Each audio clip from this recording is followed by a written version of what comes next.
Selama puluhan tahun, teori Yunan telah menancapkan kukunya dalam sistem pendidikan.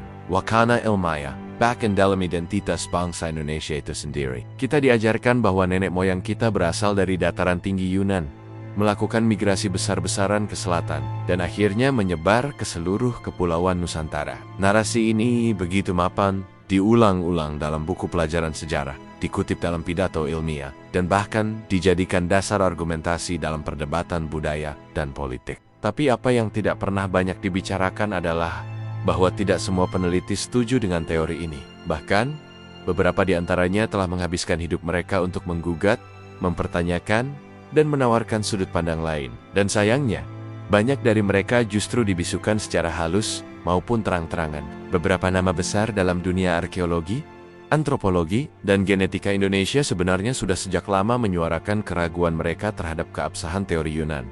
Mereka melihat kejanggalan dalam narasi migrasi utara ke selatan yang begitu linier dan seolah-olah mutlak. Mereka mengamati bahwa banyak temuan arkeologis, seperti lukisan gua di Sulawesi yang berusia lebih dari 45.000 tahun, temuan Homo floresiensis di liang bua, atau pola bahasa dan budaya lokal justru menunjukkan jejak manusia dan peradaban yang jauh lebih tua dari migrasi Yunan itu sendiri. Tetapi ketika suara-suara ini mulai terdengar, sistem akademik punya caranya sendiri untuk meredamnya. Lewat revisi jurnal yang ditolak, seminar yang tidak diberi ruang, pendanaan riset yang tak turun, atau penolakan halus dalam forum ilmiah. Perlahan tapi pasti, suara mereka ditekan hingga nyaris tak terdengar. Salah satu contoh yang mencolok adalah bagaimana sebagian besar media pendidikan dan buku teks masih hanya mencantumkan satu versi sejarah migrasi, versi Yunan.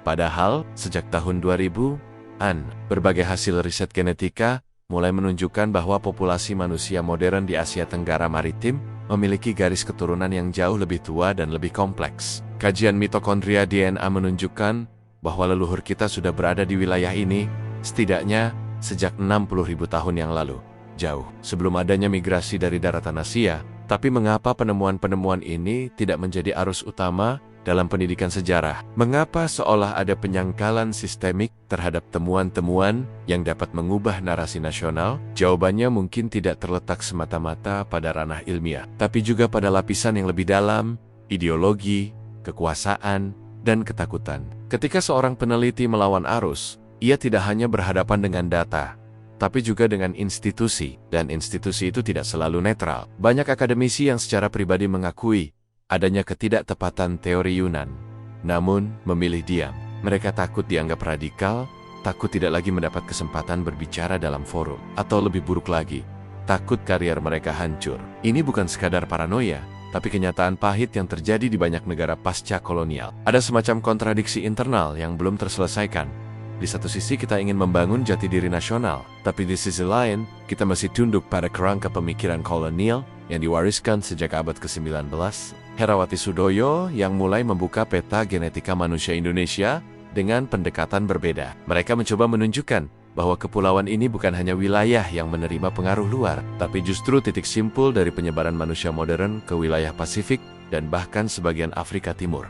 Tapi narasi semacam ini dianggap tidak populer, tidak sesuai kurikulum, atau bahkan mengganggu stabilitas nasional. Seakan-akan membuka kemungkinan bahwa kita bukan berasal dari Yunan adalah tindakan subversif yang harus segera dibungkam. Hal yang paling menyedihkan adalah bahwa banyak dari peneliti yang jujur ini akhirnya memilih mengundurkan diri dari arus utama. Mereka pindah jalur menjadi peneliti independen atau bekerja di luar negeri. Yang tetap bertahan di dalam negeri kerap harus berdamai dengan kompromi-kompromi ilmiah yang membuat mereka frustrasi. Padahal, bangsa yang besar seharusnya memberi ruang pada setiap pemikiran, terutama jika pemikiran itu didasarkan pada bukti yang sahih dan niat untuk memperkaya pengetahuan bangsa. Sayangnya, sejarah tidak selalu ditulis oleh yang benar. Ia sering ditulis oleh yang punya kuasa. Lalu muncul pertanyaan besar.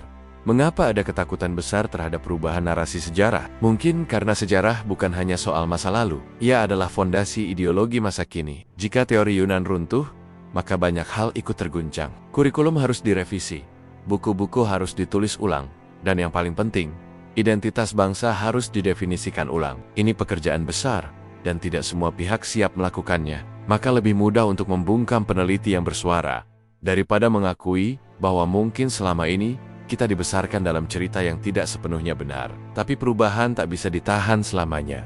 Generasi baru semakin sadar. Akses informasi kini tak lagi dimonopoli oleh satu institusi. Internet, jurnal terbuka, diskusi publik, dan media sosial telah membuka ruang yang dulu tertutup rapat. Kini, kita punya kesempatan untuk mendengar suara-suara yang dulu dibungkam. Suara para peneliti yang tidak takut menyampaikan data yang mengganggu, yang berani menggugat narasi lama, dan yang ingin sejarah kita berdiri di atas fondasi bukti, bukan dogma. Jika kita ingin menjadi bangsa yang besar, maka kita harus berani mendengar suara-suara yang dulu dibisukan. Kita harus membuka telinga pada kebenaran yang tidak nyaman, karena dari situlah kita tumbuh. Peneliti yang menolak teori Yunan bukan musuh negara.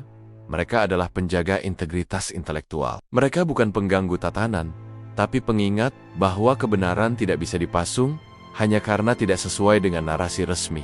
Mereka layak didengar, mereka layak dihormati, dan yang paling penting, mereka layak dijadikan bagian dari sejarah yang kita tulis bersama.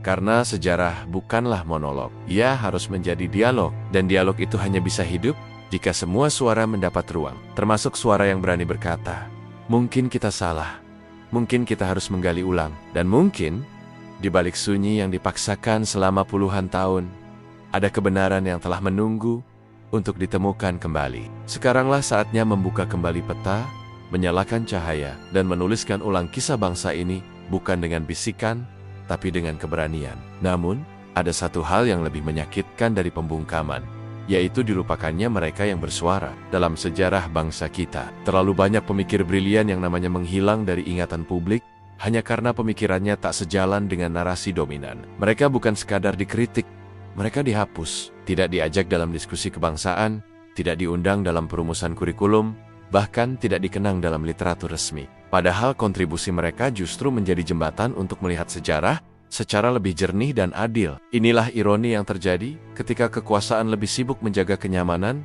daripada mencari kebenaran. Seolah suara-suara berani itu adalah ancaman, bukan peluang untuk memperkaya wawasan bangsa. Jika kita ingin memperbaiki hal ini, langkah pertama adalah mengakui bahwa kebenaran bukan milik satu generasi, satu lembaga, atau satu narasi saja. Ia milik semua orang yang mencari dengan jujur dan terbuka.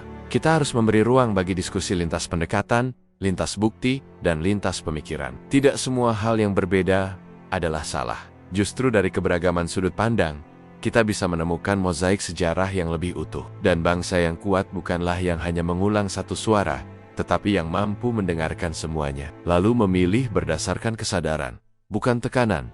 Jadi, mari kita kenang mereka yang dibungkam. Bukan untuk mengangkat sosok mereka secara berlebihan, tapi untuk memberi tempat yang layak bagi keberanian mereka. Karena di dunia yang terlalu sering memilih diam, suara kebenaran yang tulus adalah cahaya yang langka. Mereka adalah lentera dalam gelapnya narasi yang dimonopoli. Mereka adalah pengingat bahwa kebenaran selalu punya cara untuk bertahan. Bahkan ketika ditindas, bahkan ketika dikubur dalam-dalam. Mereka, para peneliti yang menolak teori Yunan, adalah penjaga warisan sejati. Mereka tahu bahwa sejarah bukan hanya soal asal-usul, tapi juga soal arah masa depan. Maka mari kita teruskan perjuangan mereka dengan bertanya, dengan meneliti, dan dengan menolak untuk diam ketika kenyataan diselewengkan. Karena bangsa yang diam terhadap pemalsuan sejarah adalah bangsa yang dengan sengaja melepaskan kendali atas masa depannya sendiri. Kini, di zaman ketika informasi bisa menyebar lebih cepat dari sensor, dan suara bisa menggemuruh lebih keras dari pembungkaman, kita punya kesempatan kedua, kesempatan untuk merehabilitasi sejarah dan menghormati kembali mereka yang dulu dikucilkan. Kita tak lagi hidup di era di mana satu kebenaran bisa dimonopoli oleh segelintir pihak. Internet telah membuka ruang diskusi baru. Riset tak lagi harus menunggu izin kekuasaan.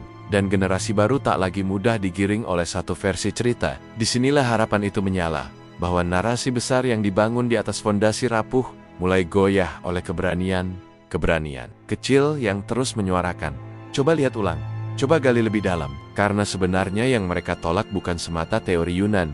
Yang mereka tentang adalah sistem yang menutup mata terhadap bukti-bukti baru. Yang mereka lawan adalah kebekuan intelektual, yang menjadikan sejarah sebagai dogma, bukan sebagai medan penemuan. Mereka bukan anti ilmu, justru merekalah penjaga sejati kejujuran akademik. Dan inilah saatnya kita berhenti mengucilkan suara-suara semacam itu, lalu mulai bertanya, Bagaimana jika mereka benar? Bagaimana jika teori yang selama ini kita percaya justru menyembunyikan sejarah besar yang kita lupakan? Maka tugas kita kini bukan hanya mendengarkan, tapi melanjutkan perjuangan mereka yang dulu dibisukan, agar hari ini kita bisa bersuara. Melanjutkan pencarian yang dulu dipadamkan, agar kebenaran bisa kembali terang.